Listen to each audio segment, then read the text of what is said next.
Iran की अरब देशों को धमकी, अमेरिका का साथ दिया तो भस्म कर देंगे। भले अमेरिका दावा करे कि उसने ईरान पर हमला इसलिए कम या रोक दिए हैं ताकि बातचीत से मसले को सुलझाया जा सके, लेकिन ईरान जिस तरह के तेवर और तैयारियां कर रहा है उसने अमेरिका, इजराइल और अरब देशों के होश उड़ा दिए हैं। ईरान ने अपनी युद्ध की रणनीति पूरी तरह से अरब देशों पर फोकस कर दी है। अरब में अमेरिका के 8 मुख्य सैन्य ठिकानों पर ईरान ने बड़े हमले की तैयारी पूरी कर ली है। साथ ही अरब देशों को आखिरी अल्टीमेटम देते हुए 2 टूक कह दिया है कि अगर अमेरिका का साथ दिया तो अरब के टुकड़े टुकड़े कर देंगे। इधर दूसरी तरफ कुछ खबरों में दावा किया गया है कि ईरान परमाणु बम बनाने के करीब है। इस खबर के सामने आने के बाद से सबसे ज्यादा टेंशन में अमेरिका, इजराइल और सऊदी अरब आ चुके हैं। इन हालात को देखते हुए वॉर एक्सपर्ट्स का साफ कहना है कि आने वाले दिनों में ईरान युद्ध बेहद खूनी और विनाशक साबित होगा। हम शुरुआत करते हैं ईरान की उस धमकी से जिसने पूरे अरब वर्ल्ड को दहशत में डाल दिया है। ईरान का आखिरी अल्टीमेटम, अरब में तेहरान का आपातकाल। पश्चिम एशिया यानी मिडिल ईस्ट एक ऐसी भयावह आग की चपेट में है जिसकी लपटें अब सिर्फ तेहरान या तेल अवीव तक सीमित नहीं है। ईरान ने एक ऐसी धमकी दे दी है जिसने खाड़ी देशों की रातों की नींद हराम कर दी है।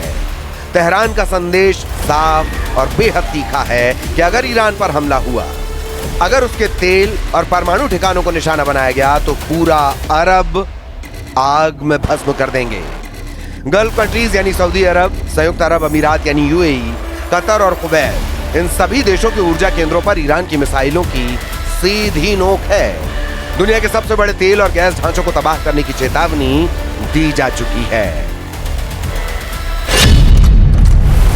ईरान के विदेश मंत्री अब्बास अरागची ने ओमान, कतर, सऊदी अरब और तुर्की के जरिए अरब देशों को सीधे संदेश भेजा है कि यदि अमेरिका ने ईरान पर नया सैन्य हमला किया तो तेहरान पूरे अरब क्षेत्र की तेल रिफाइनरियां, पावर ग्रिड और वाटर इंफ्रास्ट्रक्चर को निशाना बनाएगा। ये केवल एक खोखली धमकी नहीं है, बल्कि दुनिया की 20% ऊर्जा आपूर्ति की रीढ़ पर लटका हुआ वो चाकू है जो कटते ही वैश्विक अर्थव्यवस्था को पटरी से उतार सकता है। हालिया रिपोर्ट्स के अनुसार ईरान ने ओमान और दूसरे मध्यस्थों के जरिए गल्फ देशों को सीधा और सख्त चेतावनी वाला लेटर भेजा है। इस चेतावनी का लब्बुलुआब यह है कि अगर गल्फ देशों ने अपने एयर स्पेस या अपनी जमीन का इस्तेमाल अमेरिका या इजराइल को ईरान पर हमला करने के लिए करने दिया तो तेहरान उन्हें अमेरिका का सहयोगी मानकर उनकी रिफाइनरी, गैस पाइपलाइनों और पोर्ट्स को फूंक देगा। यही वजह है कि रियाद से लेकर अबू धाबी तक भारी खलबली है।